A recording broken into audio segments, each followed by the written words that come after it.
야고보서 1장 12절부터 18절까지 이제 야고보서 오늘 이제 세 번째 시간인데요. 이제 좀 준비를 이렇게 하다가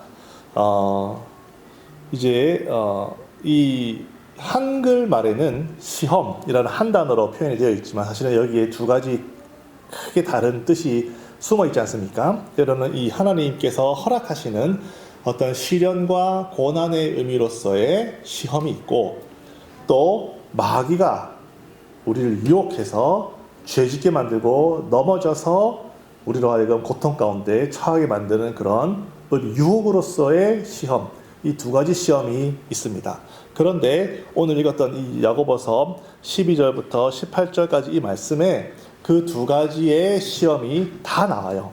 그래서 나오니까 언젠가 한번 제가 이것을 성경에 있는 모든 사례들을 제가 다 분석을 해서, 그렇다면 성경이 말하는 정말 하나님이 허락하시는 시련은 어떠한 양상이 있고, 성경이 말하는 이 마귀의 유혹으로 인해서 넘어지는 양상은 어떤 것이 있는가를 쭉 한번 다 이렇게 분석을 해가지고 이 두 가지를 한번 꼭 분별할 수 있도록 우리가 준비가 되어야 되겠다. 이제 그런 생각을 제가 한번 한 적이 있었는데, 오늘 참 감사하게도 이 야고보서에 이 두 단어가 다 나와요. 다 나오기 때문에 기회가 참 좋다. 기회가 참 좋다. 그래서 오늘 이 부분에 대해서 우리가 하나님의 말씀을 좀 나눠봤으면 좋겠습니다. 왜냐하면 왜 분별하는 것이 중요하냐면, 내가 지금 어떤 어려움, 신앙생활을 잘하고 있는데 어떤 어려움에 딱 처해 있단 말이에요. 어떤 어려움이 있어요. 근데 우리를 가장 어렵게 하는 것은 이 어려움이 과연 내가 하나님께서 힘 주심으로 내가 감내하고 정말 이겨내야만 하는 그런 하나님께서 잠깐 나에게 허락하신 고난인가? 아니면 나의 죄와 마귀의 유혹으로, 나는 정말 어떤 그런 것이 없는데 마귀의 유혹으로 인해서 내가 그 유혹에 속아서 죄로 인해 넘어져서 그것으로 인해서 고통받고 있는 것인가를 모를 때가 있어요. 모를 때가, 헷갈릴 때가 있단 말이죠. 그러면 이때 이 상황에서 하나님께 내가 힘을 달라고 기도를 해야 되는 것인지, 아니면 내가 회개를 하고 하나님께 더 나아가야 될 부분인지를 뚜렷이 안다면 우리의 기도와 우리의 말씀과 적용과 우리의 삶이 확실히 달라지고, 그렇게 달라질 때 우리가 더 이런 고난과 시련과 혹은 유혹의 이 시간들을 줄일 수가 있어요. 때가 악하니까 우리가 세월을 아껴야 되는데 이런 시간들을 줄일 수가 있어요. 그래서 이런 분별하는 것이 우리에게는 참 중요하고, 그래서 성령의 은사도 분별할 수 있는 능력을 하나님께서 주신단 말이죠. 분별하는 것이 그만큼, 영을 분별한다는 것이 그만큼 중요한 것이에요. 하나님의 뜻인가 아니면 마귀의 유혹인가. 그래서 오늘 우리는 그렇다면 물론 우리가 살아가면서 겪는 어려움과 고통의 어떤 그런 것들은 다 다르겠지만, 최소한 우리는 크리스천 아닙니까? 최소한 우리는 하나님을 믿는 사람이고, 이 성경 말씀이 유일무이한 절대적인 하나님의 말씀이라는 것을 믿는 사람들이기 때문에, 그렇다면 성경에 나와 있는 수많은 사람들이 어떤 것은 하나님께서 허락하신 고난을 겪은 사람도 있고, 어떤 것은 하나님과 상관이 없이 본인의 유혹과 본인의 잘못으로 인해서 마귀의 유혹에 빠져가지고 허덕이는 경우도 많이 있단 말이에요. 그러면 성경에 나와 있는 사람들의 이것들을 면밀히 봐서 우리가 성경에서는 무엇이 하나님의 허락하신 시험이요 혹은 마귀의 유혹인지를 성경은 무엇이라고 말하고 있는지, 오늘 그것에 대해서 말씀을 듣도록 하겠습니다. 자, 마귀의 유혹과 하나님의 시험과 고난. 우리가 신앙생활 여러분들과 제가 다 오래 했기 때문에 대충 사실은 다 알고 있어요. 정의상 우리는 하나님이 허락하신 시험과 마귀의 유혹이 어떻게 다른지 아주 뚜렷하게 사실은 알고 있어요. 자, 우선 마귀의 유혹이란 이런 것이죠. 그 주체는 사탄, 즉 마귀가 하는 것이에요. 혹시라도 이 시대에 사탄이 어딨어, 마귀가 어딨어, 이렇게 생각하시는 분이 있을 수 있어요. 하지만은 저도 배운 사람입니다. 저도 잘 아는 사람이지만 이 세상에 정말로 영적인 존재는 존재하는 것이고요. 하나님도 계시고 천사도 있고 마귀도 있고 악한 영들도 있고 귀신들도 다 있습니다. 성경에 그렇게 나와 있기 때문에 우리는 그렇게 믿는 것이에요. 분명히 존재하고요. 그래서 이 마귀의 유혹은 분명히 마귀가 주체가 되어서 우리 인간의 욕망, 인간의 욕구를 이용을 해서 죄짓게 만들고, 그 죄짓는 것을 보고 더 자괴감이 빠지게 만들고 자신을 자학하게 만들고 그래서 결국에는 그것으로 인해서 자신의 그 믿음마저 온전했던 그 믿음마저 없어져 버려서 결국에는 멸망에 이르게 하는 것 그것을 우리는 사전적으로 마귀가 주는 유혹이라는 것을 우리가 잘 알고 있어요. 마귀가 주는 유혹을 잘 알고 있어요. 자, 이 성경 창세기부터 계시록까지 쭉 보면은요. 마귀가 유혹한 이야기, 마귀가 사람을 죄를 짓게 만들고 넘어지게 만든 이야기가 상당히 많이 나옵니다. 그 중에서도 우리가 오늘 시간이 많이 없기 때문에 가장 대표적으로 말할 수 있는 사례를 들자면 감히 마귀 주제에 하나님의 아들을 유혹한 적이 있어요. 하나님의 아들을 죄짓게 만들고 넘어뜨리게 만들려고 했던 그런 사례가 있어 성경에 나옵니다. 잘 아시죠? 예수님께서 이제 공생애를 이제 전도 사역을 시작하시려고 할 때 처음에 그분이 40일 동안 침을 받으시고 40일 동안 광야에서 사막에서 물도 드시지 않고 온전히 금식하시고 완전히 배가 이제 고파가지고 굉장히 어려운 처한 그 상황에 마귀가 그때 착 찾아옵니다. 그래서 마귀가 예수님께 세 가지 유혹을 합니다. 유혹. 이것은 분명히 마귀의 유혹입니다. 하나님께서 허락하신 권한이 아니에요. 마귀의 유혹, 대표적인 마귀의 유혹이죠. 첫 번째로는 여기에 널려있는 돌들 많죠. 이 돌들을 떡덩이가 되게 하라. 이게 첫 번째 유혹이었고 두 번째 유혹은 성전에서 뛰어내려라. 성경 말씀에 네가 뛰어내려도 천사들이 와가지고 네 발을 딱 붙들어줘서 너가 절대 죽지 않게 만들어준다고 하니까 성전에서 뛰어내려라. 그게 두 번째 유혹이었고 세 번째 유혹은 마귀가 예수님께 천하 만국의 영광을 싹 보여주면서 엄청난 영광도 보여줬겠죠. 뭐 중국 황제의 영광, 로마 황제의 영광, 황제의 영광도 쫙 보여주면서 네가 나에게 경배하면, 즉 예수가 마귀에게 경배하면 내가 너에게 이 모든 것들을 다 주겠다. 이렇게 세 가지 유혹을 했어요. 그런데 이 세 가지 유혹은 뭐 각각이 다르지만은 아주 공통적인 속성이 있어요. 그것은 바로 인간의 욕구, 인간의 욕망을 자극해서 넘어지게 만드는 아주 전형적인 모습이 있어요. 예수님께서는 말씀드렸듯이 40일 동안 금식을 하신 상태예요. 물도 드시지 않고 금식하셨어요. 얼마나 배고프겠습니까? 하루만 굶어도 눈알이 막 이렇게 돌아가는데 40일 금식을 했으니까 얼마나 배고프시고 힘드시겠어요. 예수님이 하나님의 아들이라고 해서 배고픔도 느끼지 않고 고통도 느끼지 않는 분이 아니세요. 완전한 인간으로 오셔서 바늘에 찔리면 고통도 받으시고 십자가에 못 박힌 방하면 아주 엄청난 고통이 있으세요. 그러니까 인간이 느끼는 모든 고통을 다 느낄 수 있게끔 있다는 것이단 말이죠. 인간이니까. 그렇게 오셔가지고 배고픈 가운데 돌 많잖아. 떡으로 만들어서 먹어도 하나님의 아들이라며 능력이 있잖아. 기적을 베풀 수 있잖아. 이 돌 엄청나게 많은 이 돌들 떡으로 만들어가지고 먹어. 배고픔이라도 해결해. 라는 가장 인간의 가장 기본적인 생리적 욕구. 배고픔, 식욕, 혹은 수면욕. 잠 못 자면 괴롭지 않습니까? 또 성욕. 이런 것들 가장 인간의 생리적 욕구를 이런 것들 지금 마귀 같은 경우는 식욕을 자극을 해가지고 죄짓게 만드는 혹은 성전에서 뛰어내려라. 그런데 너가 하나님 아들이잖아. 너가 성전에서 뛰어내리면 가만 놔두겠니? 천사들이 막 와가지고 너를 하늘로 쫙 이렇게 올려보낼 거야. 그러면 사람들이 딱 보고 와 진짜 메시아시다. 와 진짜 하나님 아들이시다. 명예욕. 사람들이 보고 칭송하고 찬양하고 높이 이렇게 막 리스펙트하는 그런 명예욕 자극하는 것입니다.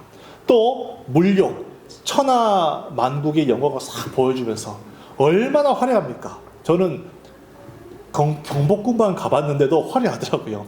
그런데 뭐 제 친구들은 뭐 베르사유 궁전도 가보고 여기저기 가보면은 엄청 화려하지 않습니까? 막 이런 화려한 거 자감성도 가보고 화려하지 않습니까? 와 세상에 나도 이런 데 살았으면 좋겠다. 인간이라면 누구나 다 그런 생각 하게 되죠. 그런 것처럼 그런 영광을 딱 보여준단 말이에요. 물욕, 명예욕, 소유욕 이런 것들을 자극을 막 하는 거예요. 즉 마귀의 유혹은 이런 것처럼 인간의 가장 기본적인 욕구들. 뭐 저는 인간의 기본적인 욕구들에 대해서 뭐 굳이 이렇게 자세하게 다룰 뭐 마음은 없지만 미국의 이제 유명하신 심리학자분 중에 매슬로우라는 분이 인간 심리에 7가지 기본 욕구가 있다 그래요. 7가지 기본 욕구가 있어서 저 다 기억할 수 없어 써왔는데 생리적 욕구가 있고 안전, 좀 편안하고 내 집이 있으면 좋겠고 좀 편안하고 나를 보호해 줄 수 있는 그런 안전에 관한 욕구가 있고 어떤 소속감과 애정을 그러니까 어떤 소속감에 내가 속하고 또 애정을 받고자 하는 그런 욕구 또 존경받고 싶어하는 욕구 명예욕 내가 누가 칭송받고 싶어하는 그런 존경받고 싶은 욕구 지적인 욕구 심미적 아름다운 것을 취하고 싶은 그런 욕구 그리고 가장 중요한 건 마지막에 자아실현 내가 무언가가 되고 싶은 거예요. 유명한 어떤 무언가가 되고 싶고 내가 바로 꿈꾸는 것들을 막 해가지고 이루어지고 싶은 욕구. 이런 욕구들이 인간들이 있다는 거예요. 이런 욕구 자체는 결단코 나쁜 것이 아닙니다. 식욕이 나쁜 것입니까? 나쁜 건 아니라는 거예요. 하지만 마귀는 그런 욕구들을 이용을 해서 인간들을 속이고 하나님 말씀을 벗어나게 만들고 넘어지게 만드는 거예요. 가장 대표적인 예가 누가 있습니까? 우리 유명한 성경에 가장 유명한 사람 누구죠? 유명한 사람 많이 나오지만 성경에 하나님의 정말 사랑받는 사람이지만 또 크게 죄지었던 사람도 여러 있잖아요. 다윗 같은 사람. 다윗은 하나님이 정말 사랑하는 사람이지만 그가 어느 날 사무엘하 11장 2절에 보면 왕궁을 딱 거니는데 저 멀리에 웬 여자가 목욕을 하고 있는 거예요. 그것을 딱 봤는데 막 마음이 동한 거예요. 이 다윗이라는 남자니까. 그래가지고 알아봤더니 그 사람은 누군가의 아내인 거예요. 자기 신하의 아내였던 거예요. 그러면 다윗은 거기서 멈췄어야 되는 거예요. 그런데 이미 욕망에 눌려버린 다윗은 멈출 수가 없었던 거예요. 성경은 물론 아무 이제 여자하고나 혹은 남자하고나 이렇게 관계를 맺는 것을 금지하지만요. 그것보다도 더 악한 죄로 보는 것은 남의 아내, 남의 남편을 빼앗는 일입니다. 왜냐하면 이것은 한 사람에 관련된 것이 아니라 그 가정을 파괴하는 것이요 자녀들을 괴롭게 만드는 일이기 때문에 누군가의 아내를 누군가의 남편을 빼앗는 행위를 상당히 성경에서는 금지하고 있어요. 그런데 다윗은 그 죄를 범했어요. 그 유명하시고 하나님이 사랑하신다고 하고 이스라엘에서 영원히 칭송받는 그 다윗의 이름이 똑같이 그런 추악한 범죄를 저질렀다는 거 아니겠어요? 왜? 인간의 욕망. 그 욕망을 절제하지 못해서. 마찬가지입니다. 또 역대상에 보면요. 제가 읽어볼게요. 역대상 12장 1절. 역대상 12장 1절에 아주 명확하게 사탄이 유혹했다라고 나와 있는 부분이 있어요. 역대상 12절. 역대상 12장. 역대상. 여기 있군요. 역대상 12장 1절 제가 읽어볼게요.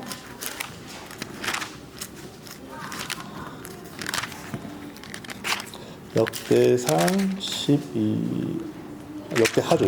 역대하.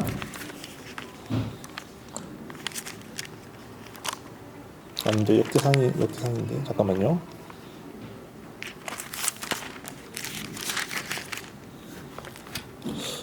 제가 성경 말씀을 제가 잘못한 모양이에요. 21장, 12장이 아니고 21장입니다. 21장, 역대상 21장 1절에 아주 성경이 이렇게 적혀 있어요. 사탄이 일어나 이스라엘을 대적하고 다윗을 충동하여, 욕구를 자극했다는 거죠. 다윗을 충동하여 이스라엘을 계수하게 하니라. 즉, 이때는 어떤 상황이었냐면요. 다윗이 평안히 자기 궁전에 거하던 시절이었어요. 그러니까 다윗이 자기가 왕이 되었단 말이에요. 자기의 파워가 얼마나 센지를 알고 싶었던 거예요. 그래가지고 그 당시에 왕의 파워는 무엇입니까? 결국에는 자기 나라 군사들이거든요. 군사들. 자기 나라에 힘 좀 쓰는 장정들이 몇 명인지 알아보고 싶은 거예요. 그래서 인구조사를 한 거예요. 인구조사 자체는 나쁜 일은 아니에요. 그런데 그 마음의 동기가 사단에 충동한 거예요. 너 대단한 사람이야. 너 아주 힘 있는 사람이야. 너 왕이잖아. 대단해. 너 한번 너의 힘을 스스로 한번 점검해봐. 이렇게 마귀가 다윗의 마음을 그렇게 충동질한 거예요. 그러니까 그러면 내가 얼마나 대단한지 한번 알아볼까? 그래가지고 인구조사를 한 거예요. 그때 인구조사를 할 때 신하들이 말렸어요. 아니 하나님께서 다윗 왕에게 힘을 주시려고 하면은 얼마든지 주시겠습니까? 왜 굳이 하나님 하지 말라고 하는 인구조사를 해야 됩니까? 그러나 다윗은 했어요. 다윗이 그렇게 하려고 하는 바람에 하나님께서 다윗을 치셨어요. 그래서 어려움을 겪었죠.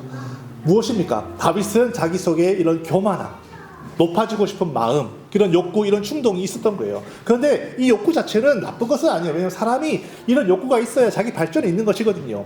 그런데 문제는 마귀가 이런 욕구를 건드려서 자꾸만 충동질 해가지고 하지 않아도 될 마음들을 자꾸 먹게 만들어가지고 죄짓게 넘어지게 만드는 거예요. 여러분, 이것이 바로 마귀의 유혹의 가장 전형적인 모습인 것이죠.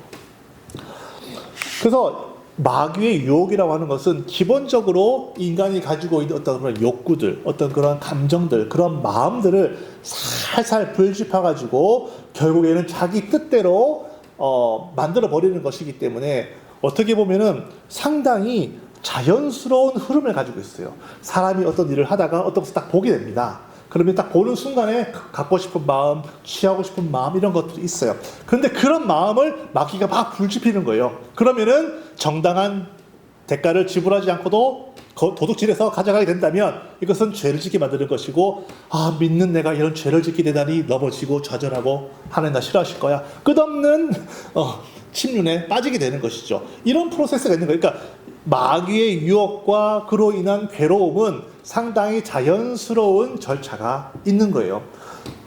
이걸 좀 보세요. 이거는 제가 알아보니까 이 슬라이드를 제가 2018년 9월 23일 날, 우연히 오늘 9월 29일인데 2006년 전에 주일 예배 때 제가 썼던 슬라이드더라고요.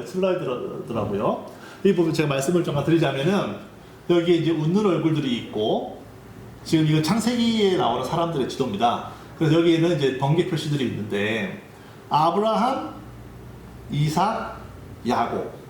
저들이 하나님, 이제 원래 아브라함이 저쪽, 지금으로 치자면 요쯤에 살았어요. 여기쯤에 살았는데 하나님이 너 가나안 땅으로 가라 그래가지고 내가 지시할 땅으로 가주 와서 가나안 땅에 오게 되었단 말이에요.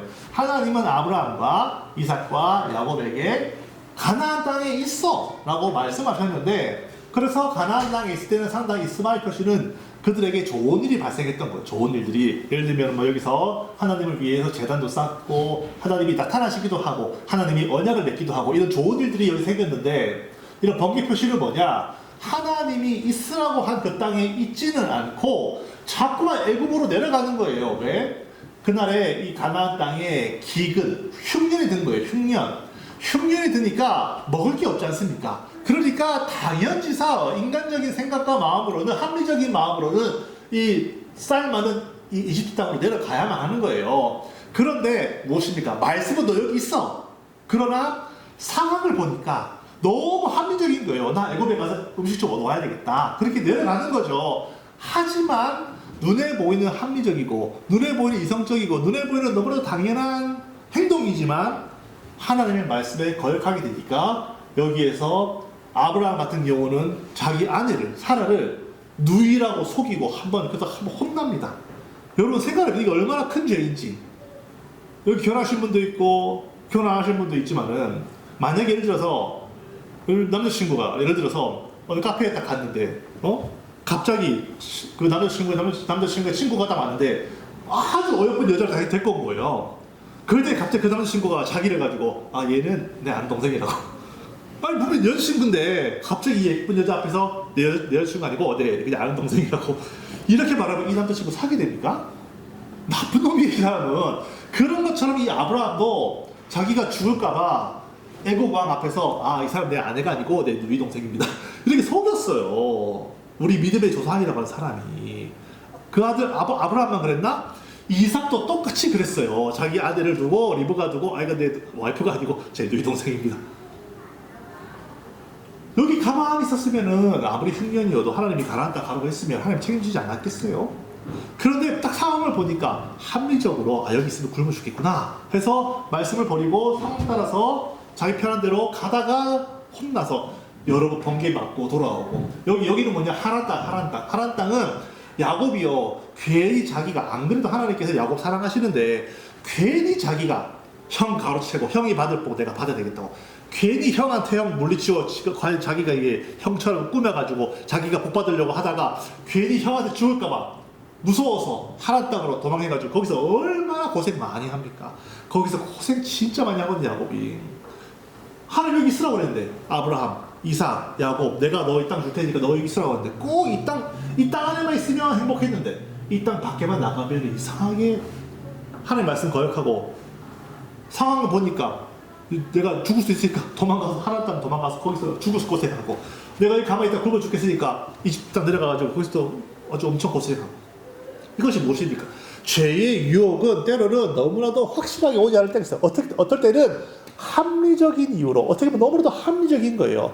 너무 내가 보기엔 이것을 택하는 것이 너무나도 합리적이고 내가 봤을 때는 이걸 택하는 것이 너무나도 맞는 상황인 것 같은데 하나님께 묻지도 따지지 않고 말씀 상하지 않고 딱 덜컥 했다가 하나님께 진탕 혼나고 돌아오는 경우가 많이 있다는 거예요.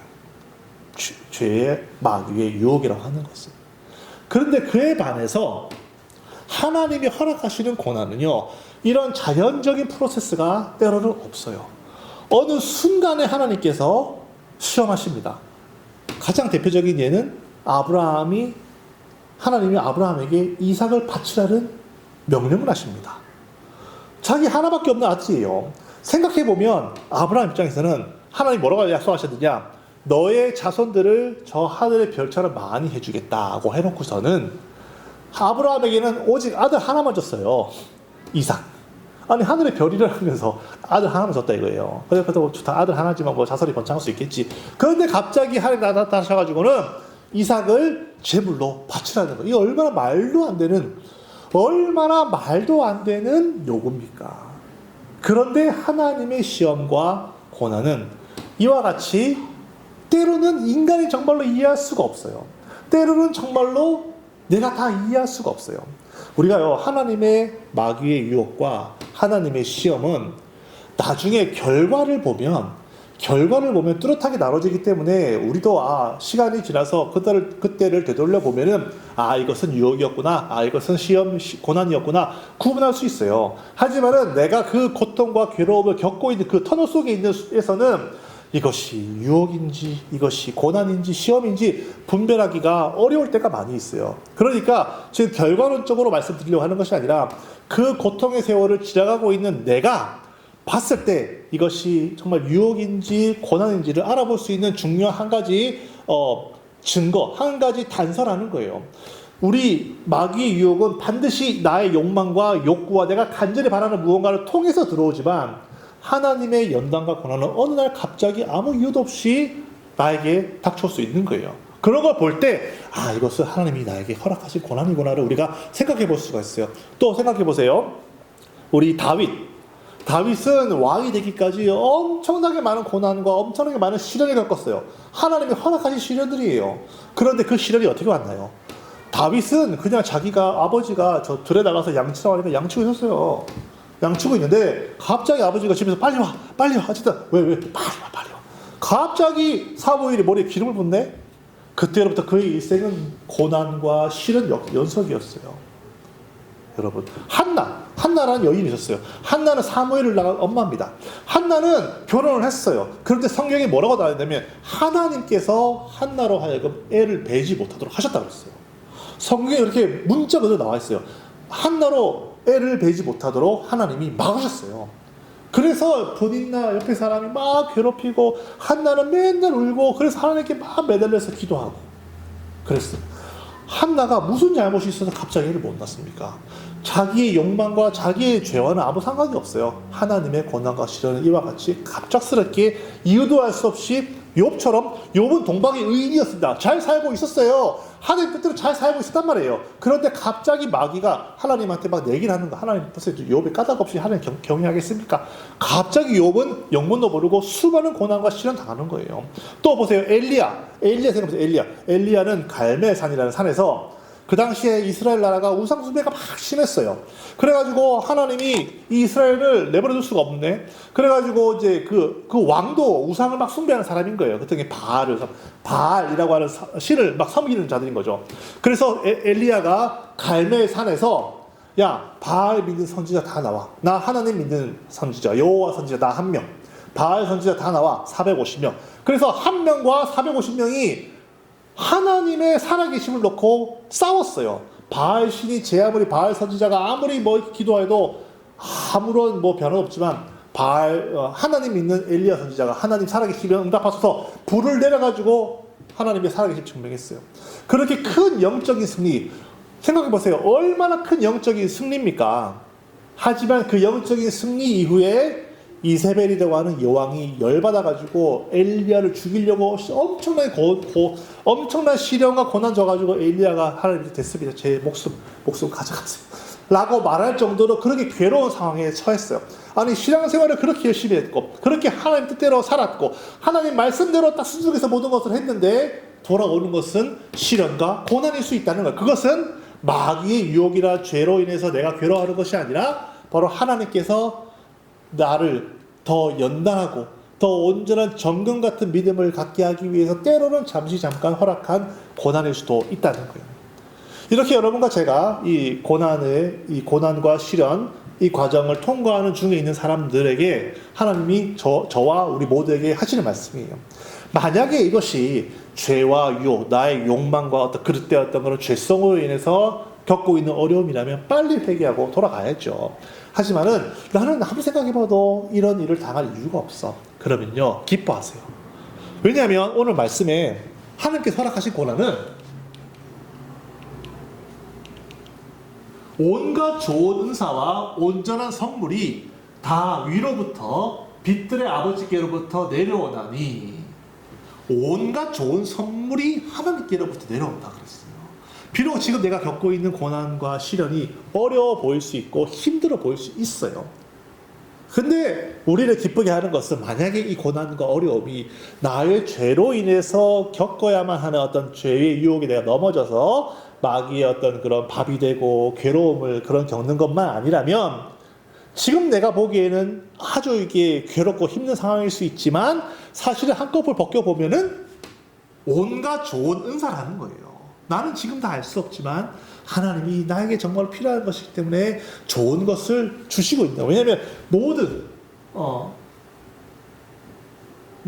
좋은, 온갖 좋은 은사와 온전한 선물이 다 하나님께로부터 오는 것이니까. 여러분, 하나님이요, 여러분과 저를 사랑하신다는 걸 믿으십니까? 정말로 믿으시냐는 거예요.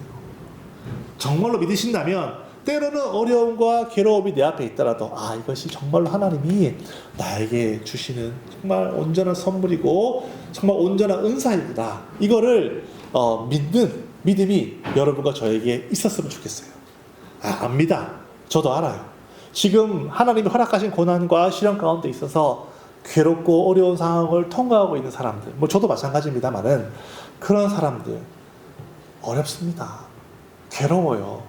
다시 시간을 돌이켜서 그 이전에 하나님께서 나에게 했던 그런 고난과 시련의 시간들로 돌아가라 그러면 저 돌아가고 싶지 않아요. 그때가 달콤했던 걸 알겠어요. 그때가 항상 하나님하고 기도하고 하나님 말씀이 나에게 항상 오고 하나님과 항상 친밀했던 그 아름다웠던 시간인 것은 알겠어요. 하지만 그때로 다시 돌아가라 그러면 돌아가고 싶지가 않네요.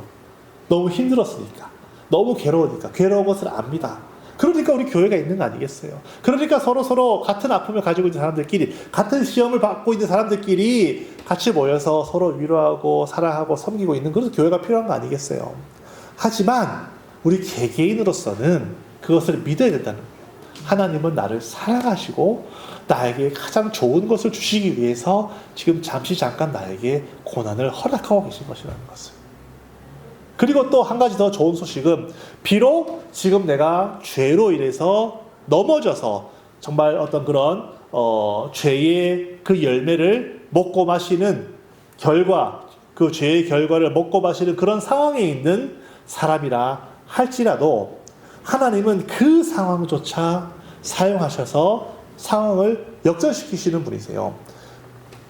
야곱도 자기 형을 속여서 아버지의 축복을 받고 하란으로 가서 죽어라 고생을 했지만, 거기서 수많은 재물과 수많은 아내들과, 좋은 건지 모르겠지만 이렇게 가지고 다시 가나안 땅으로 돌아왔어요. 하나님은 어떤 하나님이시다? 내가 죄짓고 넘어져서 죄의 결과를 먹고 마셔도 그거를 이용해서 역전시키시는 분이 하나님이시라는 거예요. 만약에 지금 내가 갖고 있는 고난이 하나님께서 허락하신 고난이라면 좋은 선물은 당연한 것이고, 또 죄의 결과물로 인해서 내가 잠깐 죄로 인해서 죄의 결과물을 먹고 있는 거라 할지라도 하나님은 나를 사랑하시기 때문에 그런 아픔과 그런 징계조차 역전시키셔서 보세요. 야곱이 이집트로 내려갔어요. 72명이나 되는 가족이 내려가서 거기서 노예로 얼마나 많은 고난을 겪었습니까? 하지만 그 상황을 하나님이 이용하셔서 300만이나 되는 큰 군대로 다시 가나안 땅으로 돌아오게 하셨어요. 그래서 그 땅을 차지하게 하셨어요. 하나님은 역전시키시는 하나님이시라는 거예요. 그러니까 우리가 고난받는 거든 아니면 죄의 결과로 먹고 마시는 거든 결국에는 하나님 손에 있으면은 결국에는 다 끝은 좋게 된다는 거예요. 그러니까 우리가 기뻐하지 않을 이유가 어디가 있냐는 거예요. 어렵고 힘들지만 그래도 우리가 가져야 될 것은 믿음이라는 것이죠. 여러분과 제가 이런 하나님을 믿고 나를 정말로 사랑하시는 하나님이시기 때문에 나를 사랑하사 자기 아들을 십자가에서 죽여서 그 피로 나를 지옥불에서 구원하신 그 하나님, 나를 사랑하신 그 하나님이 정말 내가 어떠한 선택을 했든 그것을 가장 온전하게 바꾸어서 나로 피조물 중에 우리로 한 첫 열매, 하나님 나라의 그 열매로 우리를 그렇게 진리의 말씀을 우리가 낳고 있는 중에 있다는 사실을 우리가 믿을 때 우리가 더 마음속에 정말 더 평안함을 가지시고 비록 오늘 어렵고 힘들더라도 하나님께서 나에게 힘주시고 나를 붙들어서 반드시 이 고난의 세월을 뚫고 승리하게 하실 거라는 그 믿음을 갖고 오늘 하루를 기쁨으로 살아가고 서로서로 다독여주면서 서로서로 위로하면서 살아가는 여러분과 저가 되기를 예수님의 이름으로 축원합니다. 아멘.